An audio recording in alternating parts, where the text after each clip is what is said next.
Hi, it's State Representative Jim Walsh here under the dome in Olympia with our Christmas tree, the state legislature's Christmas tree in the background here. Merry Christmas, happy holidays. I hope that your break is a good one and you spend it with people you love and you're close to.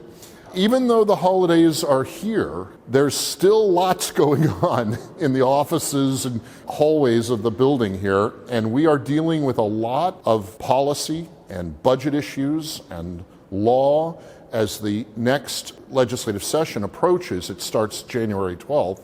The short session, so-called, in an even-numbered year, and 2026 is even-numbered, deals with supplemental budgets, so the adjustments to our three state budgets operating the biggest, transportation and capital.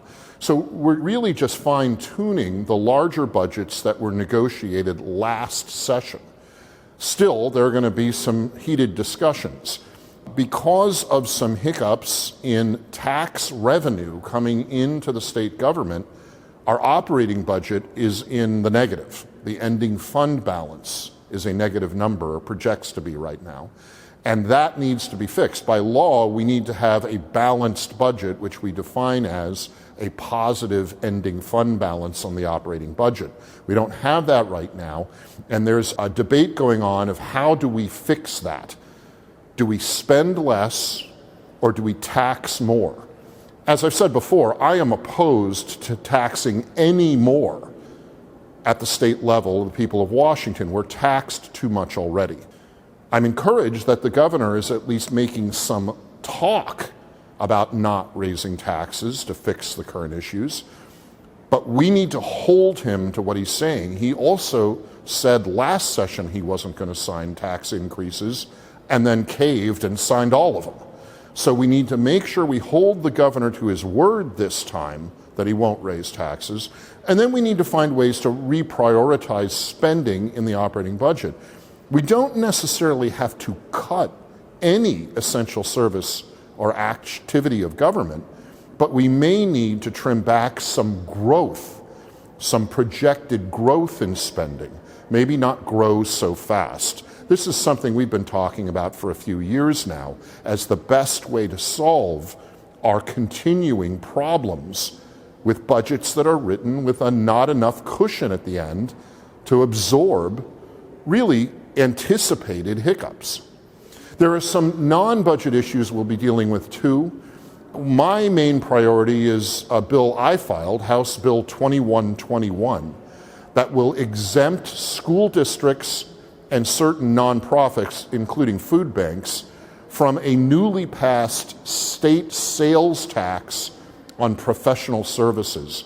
That tax, which the governor rushed into law, really was not fully baked. It was not well negotiated, and it was vaguely written. I don't believe the makers of this tax increase or the governor intended to tax school districts and food banks for services they may hire out or purchase, but they did because they didn't read the bill closely enough. My bill exempts school districts and food banks and other nonprofits from this new sales tax. It's something teachers and principals and superintendents have asked me to file. They want to make sure that school districts don't have to pay this new tax, which eats in to their operating and overhead budgets.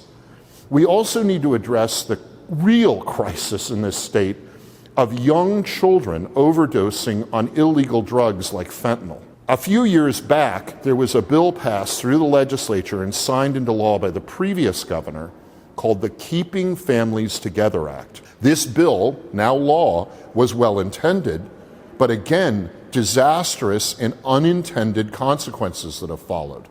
The primary unintended consequence being children are kept in homes where illegal drugs like fentanyl are being used, and they're touching it or maybe putting it in their mouth, little toddlers, and overdosing on the drug.